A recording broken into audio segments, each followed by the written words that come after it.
Hello investors. இன்னைக்கு முக்கியமான விஷயத்தை பற்றி நம்ம பேச போகிறோம். நம்ம இந்தியாவோட பிரைம் மினிஸ்டர் என்ன சொல்லியிருக்காங்கன்னா, கோல்டு, ஃபர்டிலைசர், அப்புறம் ஆயில், இந்த மூணுத்துலேயுமே இந்தியா அதிகப்படியாக இம்போர்ட் நடந்துட்டு இருக்கு. ஏன்னா வேர்ல்ட்லேயே one of the most biggest consumer பார்த்தீங்கன்னா இந்தியா தான்.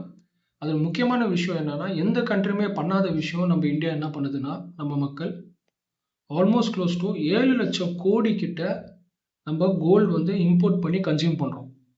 ஸோ இந்தியாவோட மக்களோட கோல்டோட கிரேஸ் ரொம்ப அதிகம். ஸோ அதனாலே பார்த்தீங்கன்னா இந்தியாவோட எக்கனாமி பிரச்சனை ஆகிறதுக்கு இப்போ ஒரு சுச்சுவேஷன் வந்திருக்கு. அதுக்கு முக்கியமான ரீசன் என்னன்னா, இந்த ஈரான் யூஎஸ் வார் தான். இப்போ ஐஎன்ஆர் ஃப்ரீ ஃபால் ஆகிட்டு இருக்கு. ஏன் ஐஎன்ஆர் ஃப்ரீ ஃபால் ஆகுதுன்னா, முக்கியமான விஷயம் ஆயில். இந்த ஸ்ட்ரெய்ட் ஆஃப் ஹார்மஸ் க்ளோஸ்டாக இருக்கிறதுனால ஈரானும் யூஎஸோட வார்னால நம்மளுக்கு ஆயில் அவ்வளோ ஈஸியாக கிடைக்க மாட்டேது. அது முக்கியமான ஒரு ரீசன். அதனால நம்ம ஹையர் ப்ரைஸ் கொடுத்து ஆயில் நம்ம இம்போர்ட் பண்ணுறோம். அதே சமயத்தில் கோல்டும் இப்போ ஹை ப்ரைஸ் ஆகிறதுனால ஆல்மோஸ்ட் நம்மளோட இம்போர்ட்டோட பர்சன்டேஜில் பார்த்தீங்கன்னா நம்ம 10% கிட்ட கோல்டுக்கு மட்டுமே செலவு பண்ணுறோம் இந்தியா.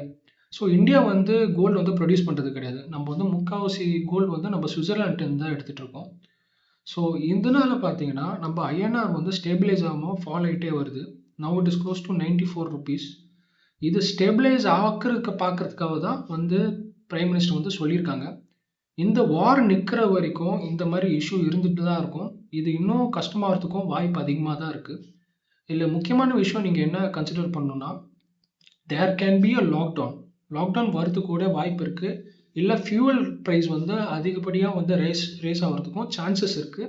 பட் ஆனால் இது பேனிக் ஆகிறதுக்கு சுச்சுவேஷனே கிடையாது. இல்லை முக்கியமான விஷயம், இன்வெஸ்டர்ஸ் என்ன பண்ணணும்னா, யாரெல்லாம் இன்வெஸ்ட் பண்ணிட்டு இருக்கீங்களோ, இந்த மாதிரி ஆப்பர்ச்சுனிட்டி இந்த மாதிரி கிரைசிஸ் எப்பயாச்சும் தான் வரும்.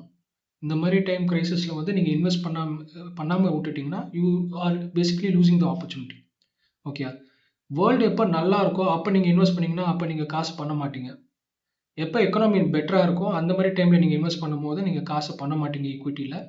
எப்போ டைம் சரியில்லையோ அந்த டைமில் இன்வெஸ்ட் பண்ணி காசு பண்ணவங்க தான் 95% ஆஃப் த பீப்புள். ஸோ நல்லா இல்லாத டைமில் நீங்கள் இன்வெஸ்ட் பண்ணீங்கன்னா மட்டும்தான் you are going to make good amount of money in equity. So please do your SIP. நீங்கள் எஸ்ஐபி பண்ணுறதா பண்ணுங்கள். லம்சமாக இன்வெஸ்ட் பண்ணியிருக்கீங்களா, ஜஸ்ட் வெயிட் இட் அவுட். ஒன்றுமே செய்யாதீங்க. அது நீங்கள் வெயிட் பண்ணிங்கனால அதே சரியாகுது ஆட்டோமேட்டிக்காக. இதே தான் நடந்துச்சு ஒரு 6 months முன்னாடி. ஆனால் ஆல் டைம் ஹை திருப்பி ரீச் ஆகிட்டு வார்க்கு அப்புறம். பட் இதனால பேனிக் ஆகிட்டு நீங்கள் எக்ஸிட் ஆகணும் அப்படின்னு நினச்சிங்கன்னா அது ஒரு தப்பான முடிவாக தான் இருக்கும். உங்கள்கிட்ட எமர்ஜென்சி ஃபண்ட் இருக்குன்னா நீங்கள் ஈக்விட்டியோட ஃபண்டை பற்றி நீங்கள் கவலையே பட வேணாம். அதுக்கு பாட்டுக்கு ஒரு 1-2 இயர்ஸில் ரிகவர் ஆகுதான் போகுது. அதோட பெட்டரான ரிட்டர்ன்ஸ் எடுக்க தான் போகிறீங்க.